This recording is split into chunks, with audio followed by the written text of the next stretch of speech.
नमस्कार, मी पंजाब डक. संपूर्ण महाराष्ट्रामध्ये 13 सप्टेंबर पासून ते 18 सप्टेंबरच्या दरम्यान दररोज वेगवेगळ्या भागात पाऊस पडणार आहे, म्हणून हे अंदाज लक्षात द्यायचा. आज आहे 6 सप्टेंबर. राज्यामध्ये म्हणजे पाऊस आता एकदम बंद होणार नाही, पण मुंबईला मात्र पाऊस चालू राहणार आहे. 5, 6, 7 सप्टेंबर मध्ये उत्तर महाराष्ट्रामध्ये जळगाव जिल्हा, नंदुरबार जिल्हा, धुळे जिल्हा, नाशिक जिल्हा या पट्ट्यामध्ये पाऊस चालू राहणार आहे, म्हणून उत्तर महाराष्ट्रातल्या शेतकऱ्यांचा अंदाज लक्षात द्यायचा. त्याच्यानंतर काय झालं, मराठवाडा आणि विदर्भातल्या शेतकऱ्याला सांगू इच्छितो की काही जणांचे मूग काढण्यात आले, उडीद काढण्यात आले. तुम्ही काय करा, 13 सप्टेंबर पर्यंत तुमचे उडीद मूग काढून घ्या, कारण की 13 सप्टेंबर पासून काय होणार आहे, पूर्व विदर्भाकडून पावसाला सुरुवात होणार आहे. 13 सप्टेंबरला नागपूर यवतमाळकडे पाऊस, नांदेडकडे असणार आहे. 14ला तो पाऊस मराठवाड्यात येणार आहे. 15ला आणखीन पुढे सरकणार आहे. 16ला संपूर्ण महाराष्ट्र व्यापून टाकणार आहे, म्हणून हे अंदाज लक्षात येतात. म्हणजे सांगायचं झालं तर राज्यात जवळपास 13 सप्टेंबर पासून ते 17 सप्टेंबरच्या दरम्यान दररोज वेगवेगळ्या भागात चांगला पाऊस पडणार आहे, आणि जे भाग वंचित राहिला त्या भागामध्ये देखील पाऊस राहणार आहे, म्हणून ही खास करून आनंदाची बातमी. त्याच्यानंतर अहिल्यानगर भागामध्ये काय झालं की कोपरगाव झालं, राहता झालं, शिर्डी झालं, टाकळी ढोकेश्वर झालं, पुन्हा बेलपिंपळगाव झालं, या पट्ट्या बालम टाकळी या पट्ट्यामध्ये काय झालं, पाऊसच पडलेला नाही. तर ह्या पट्ट्यातल्या सर्व शेतकऱ्याला आनंदाची बातमी. 13 सप्टेंबर ते 18 सप्टेंबर मध्ये तुमच्याकडे जोराचा पाऊस पडणार आहे, ओढे नाले वाहणारा पाऊस पडणार आहे, म्हणून हा अंदाज तुम्ही लक्षात घ्यायचा. हा पाऊस तुम्हाला सांगायचं झालं तर नेमका कसा पडणार आहे, तर सुरुवातीला काय होणार आहे, 13 सप्टेंबरला म्हणजे इकडं तेलंगणाकडे पाऊस सुरू होणार आहे. 13 सप्टेंबरला तेलंगणा, नांदेड जिल्हा, त्याच्यानंतर यवतमाळ जिल्हा, चंद्रपूर जिल्हा ह्या पट्ट्यामध्ये पाऊस सुरू होणार. म्हणजे सांगायचं झालं तर 13 तारखेला पूर्व विदर्भाकडे पाऊस सुरू होणार आहे. त्याच्यानंतर ते पाऊस काय होणार, 13 सप्टेंबरच्या रात्रीच्याला परत पश्चिमी विदर्भाकडे येणार आहे. मग पश्चिमी विदर्भाकडे तुम्हाला सांगायचं झालं तर अकोला जिल्हा, अमरावती जिल्हा, बुलढाणा जिल्हा, हिंगोली जिल्हा, वाशिम जिल्हा ह्या पट्ट्यामध्ये काय होणार आहे, 13 तारखेच्या रात्रीपासून ते 18 तारखेच्या दरम्यान परत ह्या इकडल्या भागामध्ये पाऊस येणार आहे. त्याच्यानंतर ते नांदेड जिल्हा, त्याच्यानंतर परभणी जिल्हा, त्याच्यानंतर लातूर जिल्हा, बीड जिल्हा, जालना जिल्हा, संभाजीनगर, धाराशिव जिल्हा, सोलापूर जिल्हा ह्या पट्ट्यात काय होणार आहे, म्हणजे 13 ते 18च्या दरम्यान जोराचा पाऊस पडणार आहे, म्हणून हा अंदाज लक्षात यायचा. त्याच्यानंतर काय होणार आहे, सातारा, सांगली, सोलापूर, कोल्हापूर तिकडे पण पश्चिम महाराष्ट्राकडे काय होणार आहे, 13 तारखेच्या रात्रीच्याला म्हणजे काही ठिकाणी 14ला पाऊस सुरू आहे, म्हणजे 13 तारखेला रात्रीच्याला काय होणार, पाऊस चांगला सुरू होणार आहे पश्चिम महाराष्ट्राकडे, म्हणून हे अंदाज लक्षात यायचा. त्याच्यानंतर उत्तर महाराष्ट्राकडे काय होणार आहे, 14 सप्टेंबरला पाऊस होणार आहे. नंदुरबार जिल्हा, धुळे जिल्हा, जळगाव जिल्हा, नाशिक जिल्हा ह्या पट्ट्यामध्ये काय होणार, 14 ते 18च्या दरम्यान उत्तर महाराष्ट्राकडे देखील पाऊस पडणार आहे, म्हणून हा अंदाज लक्षात यायचा.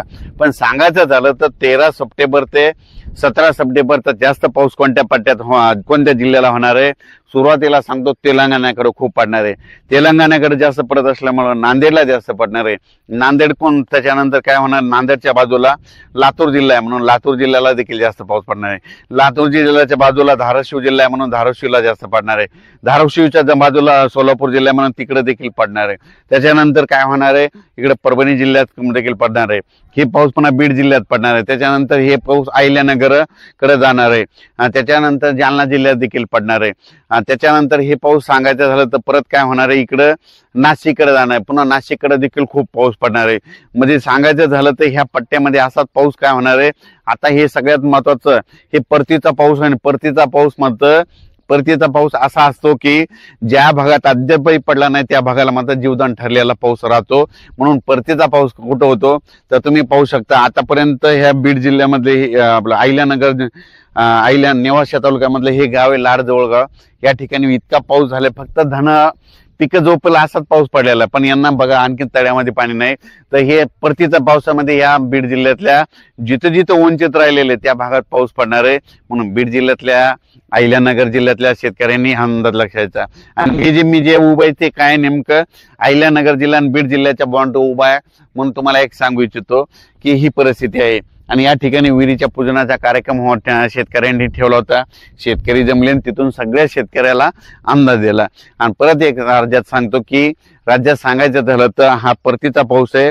13 सप्टेंबर पासून ते आता म्हणजे तसं तर 11, 12, 13ला थोडा काही भागात पाऊस सुरू जाणार आहे, पण काय असं की पाऊस सगळीकडे कुठं कधी सुरू होतो, म्हणून त्याच्यामुळे तारीख 13 सप्टेंबर पर्यंत शेतकऱ्यांनी ज्यांचं उडीद काढायचं असेल तर उडीद काढून घ्या, मूग काढायचं तर काढून घ्या, कारण की 14 पासून ते 18च्या दरम्यान राज्यात दररोज वेगवेगळ्या भागात पाऊस पडणार आहे, म्हणून हा अंदाज लक्षात घ्यायचा. 6, 7, 8, 9 पर्यंत राज्यात काय होणार आहे, म्हणजे विदर्भ मराठवाड्यामध्ये काय होणार, तुरळक ठिकाणी पावसाच्या सरी चालूच राहणार आहे. संपूर्ण महाराष्ट्राला एकदम असा पाऊस बंद काही पडणार नाही, म्हणून हे खास करून लक्षात द्यायचं. विदर्भात देखील तुम्हाला सांगतो, पूर्व विदर्भ आणि पश्चिम विदर्भात देखील 5 सप्टेंबर ते 5, 6, 7, 8 सप्टेंबरच्या दरम्यान विखुरलेल्या स्वरूपाचा पाऊस पडणार आहे, म्हणून हे अंदाज लक्षात द्यायचा. आणि त्याच्यानंतर सांगू इच्छितो की मराठवाड्यात देखील 5, 6, 7च्या दरम्यान ऊन पडेल, पण काय होणार, स्थानिक वातावरण तयार होऊन सरी येतील, म्हणून हे देखील लक्षात द्यायचं. पण राज्यात मात्र 13 तारखेपर्यंत शेतकऱ्यांनी कामे करून घ्या. 13 सप्टेंबर नंतर राज्यात पुन्हा 14 पासून परतीचा पाऊस सुरू होणार आहे. परतीचा पाऊस राज्यभर धोधो पडणार आहे. परतीच्या पावसामध्ये हा निर्णायक पाऊस राहणार आहे कोणासाठी, की ज्या ठिकाणी अद्यापही पाऊस पडला नाही त्या ठिकाणी चांगला पाऊस राहणार आहे, म्हणून हा अंदाज सर्व शेतकऱ्यांनी लक्षात घ्यायचा.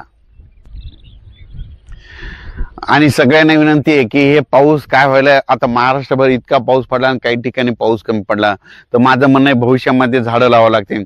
जितकी झाडं लावली ना तितकं काय होतं, रिमझिम पाऊस पडतो. आणि तुम्ही पाहू शकता की या ठिकाणी देखील मग झाडं कोणती लावायचे, तर असे लावायचे की आपल्याला कामी येतील. ते आंब्याचे झाडं, सीताफळाचे झाडं, म्हणजे त्याच्यापासून आपलं काही उत्पन्न होऊन, आणि या ठिकाणी झाडं लावलेलं खूप चांगलं वाटलं, आणि या ठिकाणून खास करून शेतकऱ्याला अंदाज दिला. धन्यवाद.